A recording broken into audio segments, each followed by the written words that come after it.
Minute നിൽക്കുമ്പോൾ തന്നെ നമുക്ക് മതിയാവും ശ്വാസം മുട്ടും കാര്യങ്ങളും. പിന്നീട് ആളുകൾ ഇതിൽ ഇഷ്ടപ്പെടുന്നു എന്ന് പറഞ്ഞപ്പോൾ ആ ഒരു ഇതിൽ സന്തോഷം. അങ്ങനെ ഞാൻ തന്നെ ഇത് ഉണ്ടാക്കിയെടുത്താണ്, ഉണ്ടാക്കിയതാണ്. 32 വർഷത്തിന് മേലായി ഇപ്പൊ കലാരംഗത്തുണ്ട്. 3ാം ക്ലാസ് മുതലാണ് കലാരംഗത്ത് വരുന്നത്.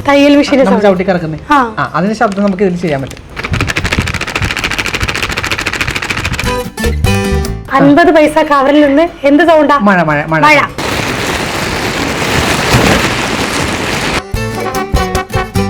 അന്ന് പ്രോഗ്രാമിലൊക്കെ കൊണ്ടുപോയി. പിന്നെ ഒരു എല്ലാ ജില്ലകളിലും എന്നെ പ്രോഗ്രാം കൊണ്ടുപോകുന്നു. അന്ന് എൻ്റെ കൊടുത്തുന്ന ജോൾസ് ഉണ്ടായിരുന്നു, വിനായകൻ ഉണ്ടായിരുന്നു. അന്ന് വിനായകനൊക്കെ ഫയർ ഡാൻസും ജോൾസിനൊക്കെ ചെറുതായിരുന്നത്. എൻ്റെ അപ്പം കുഞ്ഞിതായിരുന്നു. ഞാനും മൃദംഗം, തബല അങ്ങനെയുള്ള ഐറ്റങ്ങളൊക്കെ കൈകാര്യം ചെയ്യാറുണ്ട്. സിനിമാ താരങ്ങളുടെ ഡാൻസ്, അതായത് സ്ഥിരമായിട്ട് അവർ ചെയ്യുന്ന ശൈലികൾ.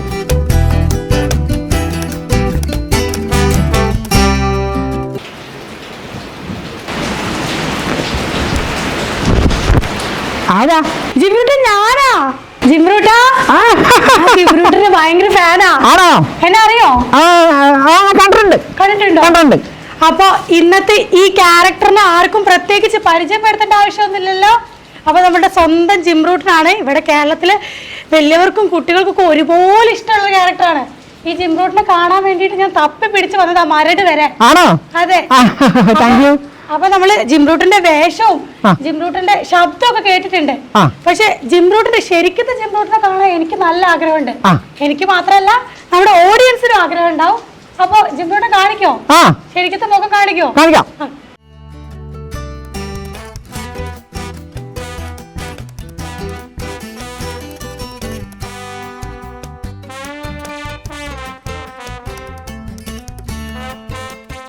അപ്പൊ നമ്മള് ജിമ്രൂട്ടിന്റെ ഫേസ് റിവീൽ ചെയ്യാൻ പോവാണ്. ജിമ്രൂട്ടാ, ഫേസ് കാണിക്കാൻ. അപ്പൊ ഇതാണ് നമ്മുടെ ജിമ്രൂട്ടൻ. അതെ, ഇതാണ് നമ്മുടെ ജിനീഷ് ഏട്ടൻ. അപ്പൊ നല്ല കോസ്റ്റ്യൂമാണ്, ഭയങ്കര ക്യൂട്ടാണ്. അതെ, താങ്ക് യു. ഇത് എവിടുന്ന് കിട്ടുക? ഇത് ഞാൻ തന്നെ സെറ്റ് ചെയ്തതാ. ഒറ്റയ്ക്ക് ഉണ്ടാക്കിയതാ? തലയും കാര്യങ്ങളൊക്കെ ഉണ്ടാക്കിയതാ. നല്ല ക്യൂട്ടാണ്. ഇതിനായിരിക്കും ഫാൻസ് മൊത്തം. അതെ, തീർച്ചയായിട്ടും. കുട്ടികളെല്ലാരും. ജിനീഷ് ഏട്ടാ, എങ്ങനെയാ ജിനീഷ് ഏട്ടൻ ജിമ്രൂട്ടനായത്? അതായത് ടോപ്പ് സിംഗറിന്റെ ഈ പറഞ്ഞ സീസൺ 4 ഇങ്ങനൊരു കഥാപാത്രത്തെ കൊണ്ടുവന്ന് പറഞ്ഞായിരുന്നു. അപ്പോൾ ഒരുപാട് പേരെ സെലക്ട് ചെയ്തിട്ടും ഒന്നും കറക്റ്റ് ആയില്ലെന്ന് തോന്നുന്നു. ഓഡീഷൻസ് ഉണ്ടായെന്ന് പറയാം, വേറെ ആളുകൾക്ക് ഉണ്ടായെന്ന് എനിക്ക് തോന്നുന്നു. അപ്പം പിന്നീടാണ് രാജേഷ് ചേട്ടൻ എന്നെ വിളിച്ചിട്ട് പറഞ്ഞു, എടാ എന്നെ പോലെ സംഭവം കൊണ്ട് ചെയ്യാൻ പറ്റുമോ, ഭയങ്കര ബുദ്ധിമുട്ടാണ്, ചെയ്യാൻ പറ്റും. ഞാൻ പറഞ്ഞു ഓക്കെ, അത് കുഴപ്പമില്ല, നമ്മൾ ചെയ്ത് നോക്കാമെന്ന് പറഞ്ഞു. അങ്ങനെ ഡയറക്ടറും രാജേഷ് ചേട്ടനും കൂടി എന്നെ വിളിച്ചു. അതെ, പുറത്ത് നല്ല രസിപ്പിക്കാൻ സത്യമായിട്ട് ഭയങ്കര ചൂടായിരിക്കും. 2 മിനിറ്റ് നിന്ന് കഴിഞ്ഞാൽ ഭയങ്കര പാടാണ്.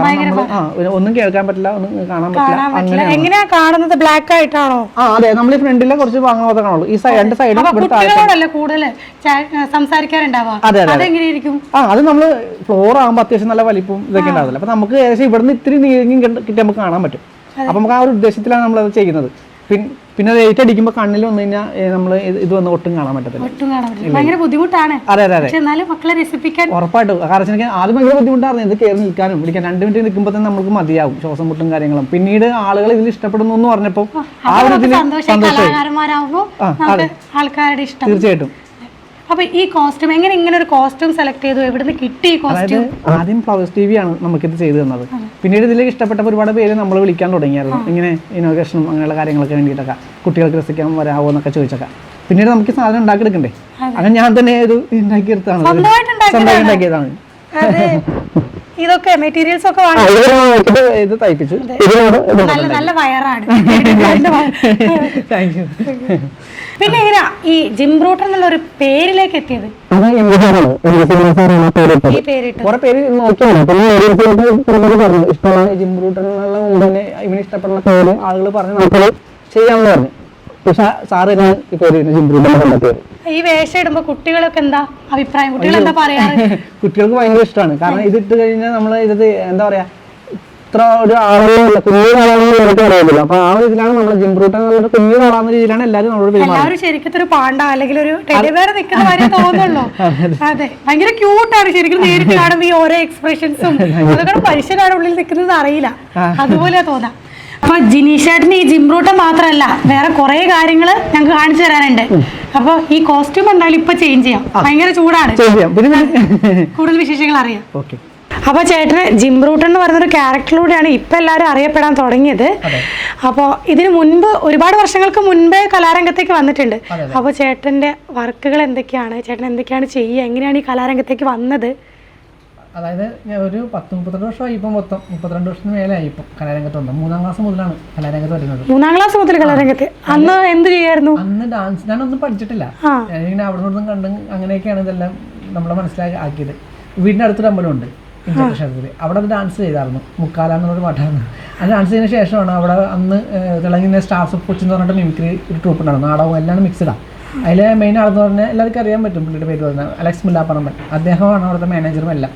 ഇത് കണ്ടതിന് എന്നെ ഇഷ്ടപ്പെട്ടിട്ട് അവരൊരു പ്രോഗ്രാമിലേക്ക് വിളിച്ചു. 3ാം ക്ലാസ്സിൽ അന്ന് പ്രോഗ്രാമിലേക്ക് കൊണ്ടുപോയി. പിന്നെ അവർ എല്ലാ ജില്ലകളിലും എന്നെ പ്രോഗ്രാമിൽ കൊണ്ടുപോകുന്നു. അന്ന് എൻ്റെ കൂടെ തന്നെ ജോൾസൺ ഉണ്ടായിരുന്നു, വിനായകൻ ഉണ്ടായിരുന്നു, അതെ അതെ അതെ അവരൊക്കെ ഉണ്ടായിരുന്നു. അന്നൊക്കെ അവർ അവിടുന്ന് അന്ന് വിനായകനൊക്കെ ഫയർ ഡാൻസും ജോൾസിനൊക്കെ ചെറുതായിരുന്നു. എൻ്റെ അപ്പം കുഞ്ഞിതായിരുന്നു. അന്നൊക്കെ ആ പ്രോഗ്രാമിനൊക്കെ അവരുണ്ടായിരുന്നു. അത്യാവശ്യം കുറച്ച് ആർട്ടിസ്റ്റുകളൊക്കെ അന്നുണ്ടായിരുന്നു. അങ്ങനെ അവിടെ നിന്ന് തുടങ്ങിയതാണ് എല്ലാ കാര്യങ്ങളും. പിന്നീട് സ്കൂൾ കലോത്സവങ്ങളൊക്കെ പിന്നീട് പങ്കെടുക്കാൻ തുടങ്ങി. ഇതുവരെ നൃത്തം പഠിച്ചിട്ടില്ല? ഇല്ല, ഒന്നും പഠിച്ചിട്ടില്ല. ഞാനും മൃദംഗം, തബല അങ്ങനെയുള്ള ഐറ്റങ്ങളൊക്കെ കൈകാര്യം ചെയ്യാറുണ്ട്. അങ്ങനൊന്നും പഠിച്ചു. അച്ഛൻ ഇതിന്റെ മാസ്റ്ററാണ്. അച്ഛൻ തബലയൊക്കെ ചെയ്യുന്ന ആളാണ്. അച്ഛൻ ആർട്ടിസ്റ്റ് ആണ്. അതെ അതെ. അമ്മ പാട്ടൊക്കെ പാടും. ആർട്ടിസ്റ്റ് ആയിട്ടുള്ള നേരത്തെ മുതലേക്ക് പാട്ടൊക്കെ പാടും. നൃത്തം ചെയ്യുമെന്ന് പറഞ്ഞു ചെറുപ്പത്തിലെ. പിന്നീട് മിമിക്രി കലാകാരനായിട്ടാണ് ഈ രംഗത്തേക്ക് വന്നത്. പക്ഷെ ഇപ്പം കുറച്ച് ചേട്ടൻ്റെതായിട്ടുള്ള വെറൈറ്റി സാധനങ്ങൾ വെച്ചാണ് ഈ ഫീൽഡിൽ ഇപ്പം നിൽക്കുന്നത്. അപ്പൊ ചേട്ടൻ്റെ ആ വെറൈറ്റി ഐറ്റംസ് എന്തൊക്കെയാ? സിനിമാ താരങ്ങളുടെ ഡാൻസ്, അതായത് സ്ഥിരമായിട്ട് അവർ ചെയ്യുന്ന ശൈലികൾ, അതെ, അവരുടെ മാനറിസങ്ങൾ. അത് പിന്നെ ആരതൊക്കെ ചെയ്യും? കുഞ്ചാക്കോവൻ, ദിലീപ്, ജയസൂര്യ, പിന്നെ അങ്ങനെ ചെയ്യും. മെയിനായിട്ട് 5 പേരാണ് എല്ലാവർക്കും ആവശ്യപ്പെടുന്നതുകൊണ്ട് ഞാൻ ചെയ്യുന്നത്. പിന്നെ പ്ലാസ്റ്റിക് കവറുള്ള എഫക്റ്റുകളുണ്ട്, ഫിഗർ ഷോ ഉണ്ട്. അതെ, അതാണ് മെയിൻ കാര്യം. ഈ പ്ലാസ്റ്റിക് കവർ വെച്ചിട്ട് ഒരുപാട് ശബ്ദങ്ങൾ എഫക്റ്റുകൾ ചെയ്യും. പിന്നെ ഫിഗർ ഷോ 2 രീതിയിലുണ്ട്. ഒന്ന് സാധാ ഫിഗർ ഷോ ഉണ്ട്, പിന്നെ ഒന്ന് നമ്മൾ ഇത് വെച്ചിട്ടുള്ള നിഴൽ വെച്ചിട്ടുള്ള ഷാഡോ ഫിഗർ ഷോ ഉണ്ട്. ഇതാണിപ്പോ 3. ഈ 3 ഇപ്പൊ ഫോക്കസ് ചെയ്തോണ്ട് പോകുന്നത്. ഈ 3 പിന്നെ നടന്മാരും മുൻകൊടുക്കുന്ന ശൈലിയുണ്ട്. സിനിമാ താരങ്ങൾ പണ്ടത്തെ അടൂർവാസി കാലഘട്ടങ്ങൾ മുതൽ ഇന്നത്തെ ചാക്കോച്ചമ്പരം മുൻകൊടുത്ത് എങ്ങനെയാണ് പെർഫോമൻസ് ചെയ്യുന്നുള്ള രീതിയിലുള്ള സാധനം. ഇതൊക്കെ എങ്ങനെ അവരെ വാച്ച് ചെയ്ത് ഈ മാനേഴ്സുകളൊക്കെ ഉണ്ടാക്കിയെടുത്തതാണ്. അത് ഇങ്ങനെ ഇമിറ്റേറ്റ് ചെയ്യാറുണ്ടായിരുന്നോ? ചെയ്യാറുണ്ട്. ഞാൻ ശബ്ദാനുകൾക്ക് നേരെ ചെയ്തോണ്ടിരുന്നത് മാറ്റിയിട്ടാണ് നമ്മൾ ഇങ്ങനെയുള്ള സംഭവങ്ങൾ. കാരണം കുറച്ച് വെറൈറ്റി ഉണ്ടെങ്കിലേ ഉള്ളൂ പറ്റുള്ളൂ. പിന്നെ എങ്ങനെയാ സ്റ്റേജ് ഷോസ് ഒക്കെ ആണോ? എന്താണ്? ചാനൽ ഷോയും ചെയ്യാറുണ്ട്. അപ്പൊ നമുക്ക് വേണ്ടിട്ട് എന്താ ആദ്യം കാണിച്ചു തരാൻ പോകുന്നത്? പ്ലാസ്റ്റിക് കവറിന്റെ എഫക്ട് ചെയ്യാം. ഓക്കെ. ചേട്ടൻ ഒരു സഞ്ചി നിറയെ സാധനങ്ങൾ കൊണ്ടുവന്നിട്ടുണ്ട്. നോക്കുമ്പോ സാധാ കവറുകളൊക്കെ ആണ്. അപ്പൊ ഇനി ചേട്ടൻ എന്താ ചെയ്യുന്നത് നോക്കാം. അപ്പൊ നമുക്ക് മാലപ്പടക്കം നോക്കിയാലോ? മാലപ്പടക്കം ഈ കവർ വെച്ചിട്ട് മരട് വെടിക്കട്ടെ. നോക്കാം. ഇത് അതിലുണ്ടാകുന്ന ഗുണ്ടാണ്. ഇടക്കിടക്ക് മാലപ്പടക്കത്തിനോട് ഗുണ്ട് പൊട്ടാറുണ്ട്. അതാണ് ഇത് നമ്മുടെ കടകളിൽ നിന്നൊക്കെ അരി വാങ്ങുമ്പോൾ കിട്ടുന്ന കവർ. ഇത് നമ്മൾ സാധാരണ ഈ നമ്മുടെ എന്താ പറയാ, ഈ ഗിഫ്റ്റ് പൊതിയുന്ന കട്ടിയുള്ള പേപ്പർ. അതാ പൊടിക്കട്ടെ. മലപ്പടക്കം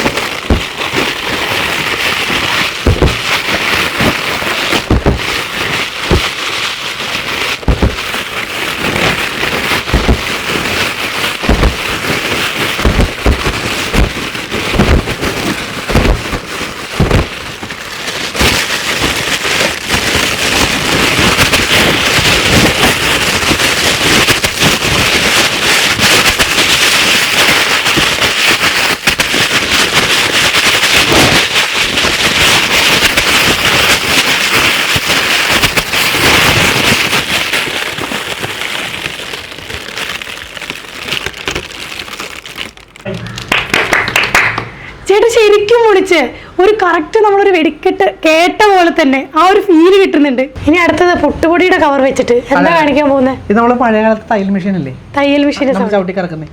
അതിന്റെ ശബ്ദം നമുക്ക് ഇതിൽ ചെയ്യാൻ പറ്റും.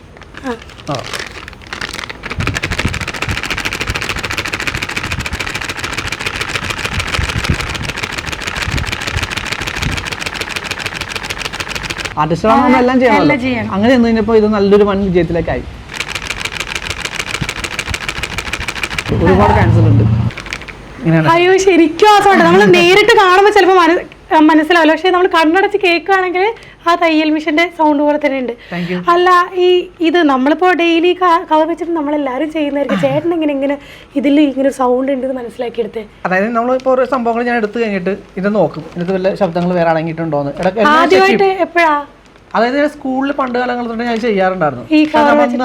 മീഡിയ ഒന്നും ഇല്ലല്ലോ നമുക്ക് ഇറക്കി. അപ്പൊ സ്കൂളിലെ കുട്ടികളെ കാണിക്കുമ്പോൾ അവർ നമ്മൾ കളിയാക്കും, ഇവിടെ വെടിക്കെട്ടാണ് ഇതെന്നൊക്കെ പറയുമ്പോൾ അങ്ങനെ ആരും അംഗീകരിക്കില്ലായിരുന്നു. പിന്നീട് ഞാൻ ഇന്നത്തെ കാലത്ത് അതൊരു വെറൈറ്റിയാണ് തോന്നിക്കൊണ്ട് ഞാനിപ്പോൾ എല്ലാം ഇങ്ങനെ ടെസ്റ്റ് ചെയ്യുമായിരുന്നു. എല്ലാം ടെസ്റ്റ് ചെയ്തിട്ടാണ് ഞാൻ ഇങ്ങനെ എന്തൊക്കെ കിട്ടും അതിൽ നിന്ന് നോക്കും.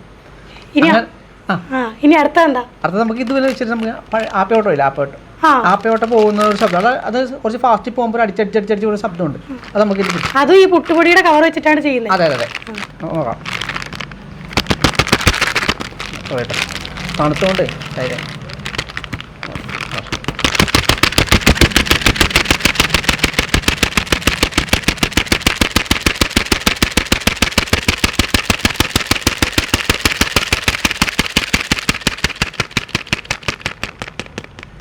അയ്യോ, അതും കറക്റ്റ് ആയിട്ട് തന്നെയാ.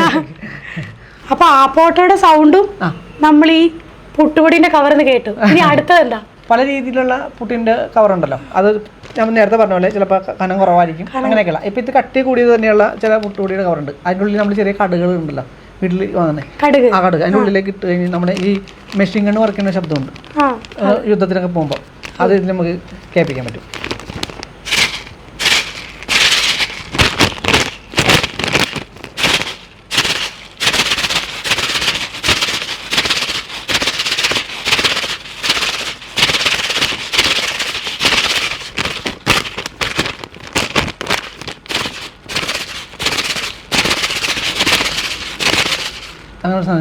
നമുക്ക് നേരിട്ട് കേട്ട് പരിചയമില്ലാത്ത സൗണ്ടാണ്, സിനിമയിൽ കേട്ട്. ഈ ലോകത്ത് ഒരുപാട് സാധനങ്ങളുണ്ട്. പിന്നെ ചേട്ടൻ എങ്ങനെയാണ് ഇങ്ങനെ ഒരു കവറുകൾ സെലക്ട് ചെയ്തിട്ട് ഒരു കല ഉണ്ടാക്കിയെടുത്തത്? അതായത് ഇതിലും കവർ എങ്ങനെ സെലക്ട് ചെയ്ത്? ഞാൻ പറഞ്ഞു നേരത്തെ പണ്ട് കാലം കൊണ്ട് സ്കൂളിൽ ഇങ്ങനെ കൊട്ടി കഴിയുമ്പോൾ നമുക്ക് ഓരോ കവറിൽ ഓരോ ടോണാണ്. ഇപ്പൊ ഇതിൽ കണ്ട വേറെ ശബ്ദമാണ്, പിന്നെ അതുപോലെ തന്നെ ഈ ഇതിൽ കാണുന്നത് വേറെ ശബ്ദമാണ്. അങ്ങനെ പലതിൽ പല ശബ്ദങ്ങളുണ്ട്. ആ ശബ്ദം വെച്ചിട്ടാണ് നമ്മൾ കണ്ടുപിടിക്കുന്നത് എന്തൊക്കെ ചെയ്യാൻ പറ്റും എന്നുള്ളത്. എന്തുകൊണ്ട് ബാക്കിയൊന്നും സെലക്ട് ചെയ്യാതെ കവർ സെലക്ട് ചെയ്തു? കവറിൽ ശബ്ദങ്ങൾ പെട്ടെന്ന് കൂടുതൽ ക്യാച്ച് ചെയ്യും. അപ്പൊ നമുക്ക് പെട്ടെന്ന് എഫക്റ്റുകൾ കണ്ടെത്താൻ സുഖമാണ്. വേറെ എന്തെങ്കിലും ഇതുപോലെ പരീക്ഷിച്ച് ഒരുപാട് പരീക്ഷിച്ചിട്ടുണ്ട്. പക്ഷെ ആദ്യം ഇത് എത്തിക്കഴിഞ്ഞപ്പോൾ ഒരുപാട് ആളുകൾ എത്തിക്കഴിഞ്ഞപ്പോൾ ഇതാണ് ആളുകൾ ചോദിക്കുന്നത്. കവർ കൊണ്ടുള്ള എഫക്റ്റുകളാണ്. സ്റ്റേജ് ഷോയിൽ ഇതൊക്കെ ചെയ്യാറുണ്ട്. അത് നമുക്ക് വാള് ഇട്ട് കഴിയുമ്പോൾ നമുക്ക് അതിന്റെ എഫക്ട് ഇടുമ്പോൾ ഒന്നും കൂടി നല്ലൊരു ഇത് കിട്ടും. അത് ഞാൻ പറഞ്ഞ കണ്ണടച്ച് കേൾക്കുമ്പോഴോ അല്ലെങ്കിൽ നമ്മളിപ്പോ നേരിട്ട് കാണുമ്പോൾ തോന്നുന്നതിനെക്കാട്ടും ആ ഫീൽ അങ്ങനെ കിട്ടുമല്ലോ. അപ്പൊ അവർക്ക് എന്താ സ്ക്രീനിൽ വാളിൽ കാണിക്കുക ചെയ്യാം, പ്രൊജക്ടർ വഴി കാണിക്കും. അപ്പൊ കുറച്ചുകൂടെ നമുക്ക് ഇമ്പാക്ട് കിട്ടും. അതെ, തീർച്ചയായിട്ടും. ഇന്നതാണെന്നുള്ളത് നമുക്കും കൂടി ഒരു സന്തോഷമാണ്. ഇനി ചേട്ടന്റെ മാസ്റ്റർ പീസ് 50 പൈസ കവറിൽ നിന്ന് എന്ത് സൗണ്ടാ? മഴ. പുറത്ത് നല്ല മഴയാണ്. ഓക്കെ,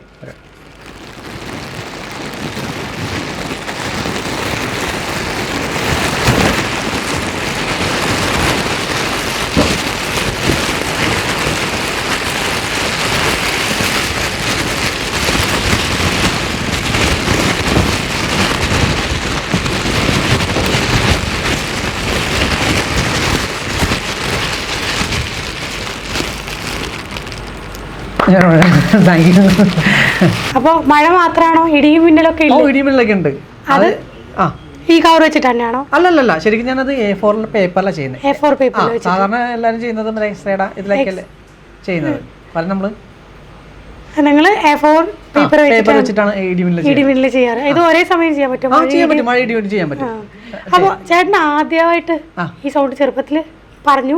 അപ്പൊ ആദ്യമായിട്ട് ഉണ്ടാക്കിയ സൗണ്ട് ഏതാ? ആദ്യമായിട്ട് കണ്ടുപിടിച്ചത്? ഞാൻ വെടിക്കെട്ടാണ്. നമ്മുടെ നാട്ടിലെ മറ്റു വെടിക്കെട്ടുള്ളതുകൊണ്ട് അതാണ് ഞാൻ ആദ്യം അത് ഇമിറ്റേറ്റ് ചെയ്തിട്ട് ചെയ്ത് നോക്കി. നമ്മള് വെറുതെ കളയുന്ന ഒരു 50 പൈസ കവർന്നാണ് ചേട്ടനൊരു കലാരൂപം അല്ലെങ്കിൽ ഇത്രയും സൗണ്ട്സ് ഉണ്ടാക്കിയെടുത്തത്. അപ്പോൾ പിന്നെ ഇത് മാത്രമല്ല, ചേട്ടൻ പറഞ്ഞു നേരത്തെ കലാകാരന്മാരെ അല്ലെങ്കിൽ നടന്മാരുടെ മാനറിസം കാണിക്കുന്ന ആ 5 നടന്മാരെ ഞങ്ങൾക്ക് കാണിച്ചു തരണം. അത് കാണിച്ചിട്ടേ ചേട്ടനെ വീടുള്ളൂ. ഉറപ്പായിട്ടും കാണിക്കും. ഉറപ്പായിട്ടും.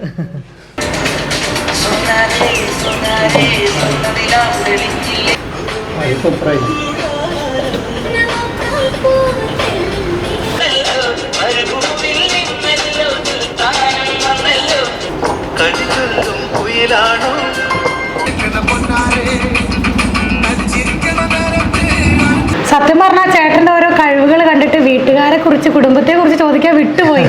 അപ്പോൾ വീട്ടിൽ ആരൊക്കെയുണ്ട്? വീട്ടുകാരൊക്കെ നല്ല സപ്പോർട്ടാണോ? വീട്ടിൽ അച്ഛൻ, അമ്മ, അനിയൻ, ഭാര്യ, 3 കുട്ടികളുണ്ട്. 3 മക്കളുണ്ട്. എല്ലാവരും സപ്പോർട്ട്. ആ സപ്പോർട്ടുള്ളത് കൊണ്ടാണ് ഞാൻ സത്യത്തിൽ ഇങ്ങനെയൊക്കെ ചെയ്യാനൊക്കെ കഴിയുന്നത്. മക്കളും ഇതുപോലെ എല്ലാവരും കലാരംഗത്താണെങ്കിലും മക്കളും അച്ഛനും എല്ലാവരും കലാരംഗത്തേക്ക് കലാരംഗത്തുണ്ട്. വൈഫ് ഡാൻസ് പഠിപ്പിക്കുന്നുണ്ട്. അപ്പോൾ കുടുംബം മൊത്തം നേരത്തെ പറഞ്ഞതുപോലെ തന്നെ ഒരു 50 പൈസ കവറിൽ നിന്ന് ഇത്രയും ശബ്ദങ്ങളൊക്കെ ഉണ്ടാക്കാൻ സാധിച്ച ചേട്ടന് ഇനിയും ഒരുപാട് കാര്യങ്ങൾ കണ്ടുപിടിക്കാൻ പറ്റുന്നുള്ള കാര്യം ഉറപ്പാണ്. അപ്പോൾ ഇനി കൂടുതൽ അംഗീകാരങ്ങളും അവസരങ്ങളൊക്കെ ലഭിക്കട്ടെ. ഞങ്ങളും ഞങ്ങളുടെ പ്രേക്ഷകരും എല്ലാ ആശംസകളും നേരുന്നു. Thank you.